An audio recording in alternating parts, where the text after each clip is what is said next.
Again, a very warm welcome to the respected bureaucrats and the staff members in the Prime Minister office who have received my letter. So thank you so much for watching the previous presentation that was addressed to our Honorable Prime Minister sir. And within next few minutes, I would like to address about the important aspects of my request for an appointment to meet our Honorable Prime Minister sir.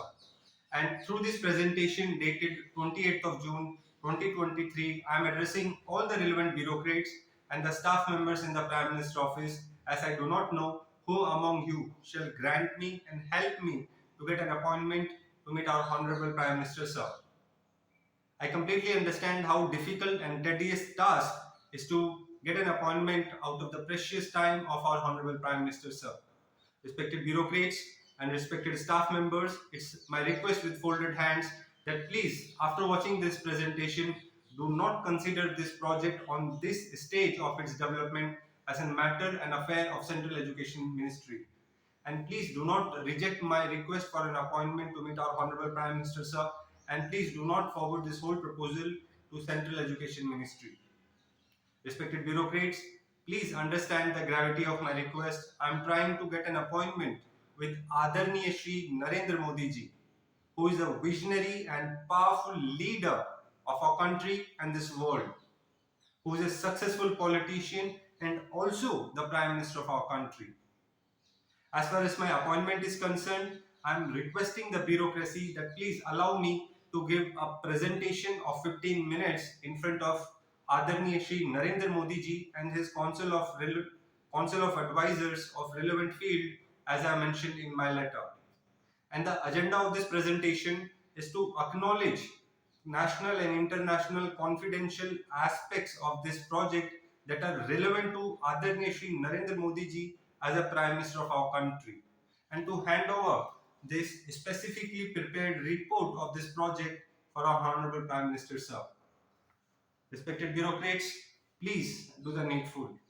And as far as the seriousness and importance of this project and my appointment is concerned, respected bureaucrats, I am aware and I completely understand that through this presentation, I am addressing the most intellectual and intelligent minds, powerful and successful bureaucrats, and IS officers of our current democracy.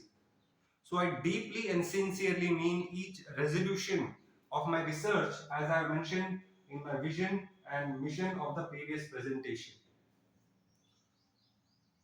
For example, one of my research resolution is to upgrade Indian government schools as per National Education Policy 2020 with zero economical burden on Government of India.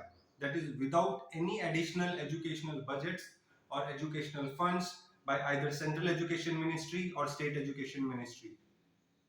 And to understand the gravity of my resolution, please for a while ask yourself, can it be really possible? क्या ये वाकई में मुमकिन है कि हमारे देश की सरकारी स्कूलें बिना सरकारी खर्चे के अपग्रेड की जा सके as per national education policy 2020? And sir यहाँ पे ये भी पॉसिबल नहीं है कि जो खर्चा डेफिनेट खर्चा हर स्कूल पे लगेगा वो निवेश के रूप में प्राप्त होगा प्राइवेट सेक्टर से, क्योंकि सर प्राइवेट सेक्टर भी वहीं निवेश करेगा जहां उन्हें रिटर्न्स मिले, एंड आज के दिन किसी भी प्रकार का रिटर्न्स मिलना गवर्नमेंट स्कूल से इम्पॉसिबल है। तो सोचिए सर, इस कंडीशन के बावजूद क्या ये मुमकिन है कि हमारे देश की सरकारी स्कूलें अपग्रेड की जा सके as per national education policy बिना सरकारी खर्चे के? And I completely understand that most of you who is watching this presentation may find it as an impossible or unrealistic goal that can be achieved by our country. But एक researcher, एक वैज्ञानिक के जीवन में लोगों के द्वारा ऐसी प्रतिक्रिया मिलना उनके जीवन का हिस्सा है। पर मुझे ये भी ज्ञात है कि इस विश्व के इतिहास में जितने भी महान और सफल वैज्ञानिक रहे हैं, उनकी दार्शनिक सोच, उनकी रिसर्च के शोध को समाज के द्वारा प्रारंभ में या तो असंभव माना गया था या नकारा गया था। पर ये सेम क्वेश्चन यदि आप मेरी दृष्टि से देखें तो ये 100% मुमकिन है, क्योंकि सेम क्वेश्चन जो आज आपने अपने आप से पूछा है या आप अपने आप से पूछेंगे, ये सेम क्वेश्चन मैंने अपने आप से 8 साल पहले 2015 में पूछा था।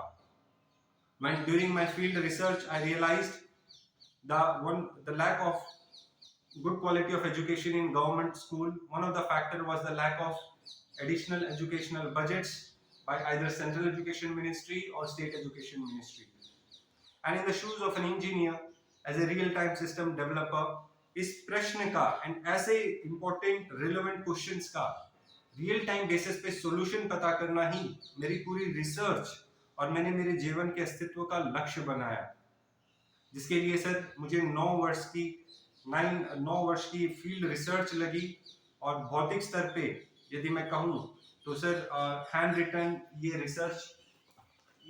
रिटन रिसर्च पेपर्स लगे इस पूरी रिसर्च पे। एंड सोचिए सर, यदि ये माइलस्टोन हमारे देश द्वारा अचीव होता है तो किस स्तर पे हमारे देश का विकास होगा नेशनल एंड इंटरनेशनल एस्पेक्ट्स पे। यदि हम नेशनल एस्पेक्ट्स की बात करें तो न केवल इस पूरे अभियान से हमारी गवर्नमेंट स्कूल्स में क्वालिटी ऑफ एजुकेशन अपग्रेड होगी as per our current requirement of education policy with zero economical burden, बल्कि हमारे देश के जितने भी प्राइवेट स्कूल्स हैं, निजी स्कूल्स हैं, उनको चाहते ना चाहते हुए अपने आप को अपग्रेड करना पड़ेगा as per our national education policy as soon as possible, अपने वर्चस्व को और अपनी ब्रांड वैल्यू को बनाए रखने के लिए समाज को। तो सोचिए सर, किस स्तर पे हमारे देश की शिक्षा में विकास होगा और किस लेवल पे हमारे देश के भविष्य में, आने वाले भविष्य में हमारे ह्यूमन रिसोर्स का डेवलपमेंट होगा हमारे राष्ट्र निर्माण के लिए। एंड सर, इस पूरे अभियान में यदि हम सफल होते हैं तो इसे एक शिक्षा क्रांति कहना गलत नहीं होगा इस प्रोजेक्ट को, क्योंकि वाकई में क्रांति होगी हमारे देश की शिक्षा में और विश्व का इतिहास भी इसे भारत की शिक्षा क्रांति का ही नाम देगा। एंड सर, यदि हम बात करें इंटरनेशनल एस्पेक्ट्स की तो सर ना केवल यदि हम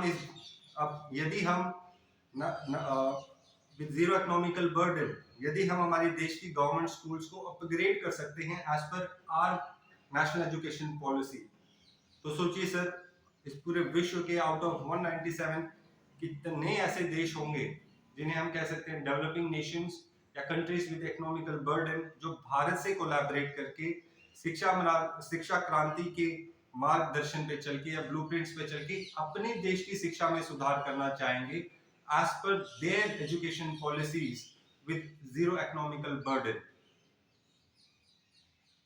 तो सोचिए सर, किस स्तर पे भारत विश्व गुरु के रूप में कहिए या सर्विस प्रोवाइडर के रूप में विश्व का कल्याण करेगा विश्व के विकास के लिए। शिक्षा क्रांति के माध्यम से चल के किस प्रकार भारत को विश्व विख्याति प्राप्त होगी पूरे विश्व में।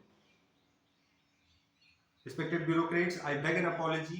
I cannot discuss more about the confidential aspects of this project over this public domain.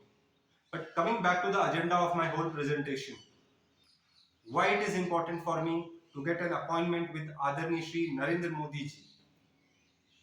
Respected bureaucrats, I would like to acknowledge you that over the last 9 years, with the perspective of a researcher, I have just developed a scientific research thesis and theories, or call it as a blueprint or a project report, जो मेरी क्षमताओं में possible था केवल मैं उतना ही कर पाया। And no doubt, Central Education Ministry shall play a pivot role into the examination and implementation of this whole project. But just imagine कितनी पावर एंड कितनी पोजीशन चाहिए किसी मनुष्य के व्यक्तित्व में इस पूरे अभियान को, महाअभियान को शिक्षा क्रांति के शुरू करने के लिए कहिए या उसकी पहल करने के लिए। उसी प्रकार जिस प्रकार एक सेल्फ सस्टेनिंग मशीन या सिस्टम जैसे कार, बाइक, बस, एरोप्लेन या कोई भी बड़ी समुद्री जहाज, उसे शुरू करने के लिए एक डेफिनेट पावर चाहिए, एनर्जी चाहिए, जिसे हम कहते हैं बैटरी। उसी प्रकार इस पूरे महाअभियान शिक्षा क्रांति का शिलान्यास करने के लिए, इसको शुरू करने के लिए जो पावर एंड पोजीशन चाहिए वो केवल और केवल आदरणीय श्री नरेंद्र मोदी जी के पास है प्रधानमंत्री के रूप में। एंड प्रधानमंत्री के रूप में केवल आदरणीय श्री नरेंद्र मोदी जी हैं जो अपनी दार्शनिक सोच और नेतृत्व की शक्ति से इस पूरे प्रोजेक्ट को माइलस्टोन्स के अचीव करते हुए ये विश्व ख्याति दिला सकें पूरे भारत को। तो ये बहुत आवश्यकता है इस रिसर्च के इस स्टेज पे कि इस पूरी प्रोजेक्ट की जानकारी हमारे देश के प्रधानमंत्री जी तक पहुंचे, क्योंकि सर मेरा विजन है टू ब्रिंग शिक्षा क्रांति education revolution in India as per vision of our honourable prime minister sir. Respected bureaucrats and respected staff members, I hope I have tried my level best through this presentation to acknowledge you how important this project is for our country and how important is for me to to get an appointment with our honorable Prime Minister sir. It's my kind request that please, after watching this presentation, please share this whole presentation with our honorable Prime Minister sir, ताकि उनको इस project की जानकारी मिलने के उपरांत मुझे उनसे मिलने का अनुमति मिले। एंड मेरी निजी प्रार्थना है हर ब्यूरोक्रेट से and all the staff members in the prime minister office कि प्लीज आप अपने निजी स्तर पे मेरी हेल्प कीजिए कि मुझे अपॉइंटमेंट मिल सके 15 मिनट की प्रेजेंटेशन के लिए as per the PMO protocols. So please do the needful. And आदरणीय श्री नरेंद्र मोदी जी प्रणाम। यदि आप ये वीडियो अंत तक देख रहे हैं तो मेरी आपसे एक ही प्रार्थना है कि 2016 से अपने आप को आपके निजी सेवक के रूप में कहिए या पर्सनल सेक्रेटरी के रूप में आपको केंद्र बिंदु मान के इस पूरे योजना शिक्षा क्रांति की योजना को तैयार किया। एंड केवल आप ही हैं जो इस पूरी प्रोजेक्ट को क्रांति का रूप दे सकते हैं। So please allow me to do a presentation of 15 minutes in front of you. And last but not the least, as a citizen of India, एक भारतीय नागरिक के रूप में मेरी प्रार्थना है हमारे देश के प्रधानमंत्री जी से कि over the last 9 years इस पूरी रिसर्च में मैंने किसी प्रकार की भी अपेक्षा भारत सरकार से नहीं की है in terms of research funds या in terms of my fellowship मेरे जीवन व्यापन के लिए। इनफैक्ट मैंने कभी अप्रोच भी नहीं किया था, क्योंकि सर मैं नहीं चाहता था कि किसी स्तर पे भी कोई लिमिटेशन या बाउंडेशन बने इस पूरी रिसर्च के डेवलपमेंट के लिए। पर आज मेरी उम्र के पड़ाव को देखते हुए और फाइनेंशियल मेरी फैमिली के बैकग्राउंड को देखते हुए, as I belong to an average middle class family जहाँ पे हर महीने सोर्स ऑफ इनकम आना आवश्यक है जीवन व्यापन के लिए, ऐसी परिस्थिति में ना केवल मेरे ऊपर मेरे बूढ़े माँ बाप बल्कि मेरी पत्नी और 2 बच्चों की भी जिम्मेदारी है मेरे कंधों पे। एंड सर बिना गवर्नमेंट की सपोर्ट के ये रिसर्च आगे कैरी नहीं की जा सकती, क्योंकि मेरे स्तर पे ये रिसर्च कंप्लीट है and it is ready for the submission, inspection and implementation phase. पर मेरी मूल आवश्यकता कहिए या मेरा धर्म संकट कहिए, बिना इस प्रोजेक्ट की जानकारी दिए प्रधानमंत्री जी को ये प्रोजेक्ट सर सबमिट नहीं किया जा सकता सेंट्रल एजुकेशन मिनिस्ट्री में, या कहिए बिना आपके इनपुट के, चाहे वो एक्सेप्टेंस की हो या डिनायल की हो आपके स्तर पे, बिना उसके प्रोजेक्ट सर नहीं सबमिट किया जा सकता, नहीं आगे डेवलप किया जा सकता। तो respected and honourable prime minister sir, केवल आप ही हैं जो मेरी मदद कर सकते हैं इस पूरी इस रिसर्च के इस स्टेज पे by allowing me to do a presentation of 15 minutes in front of you.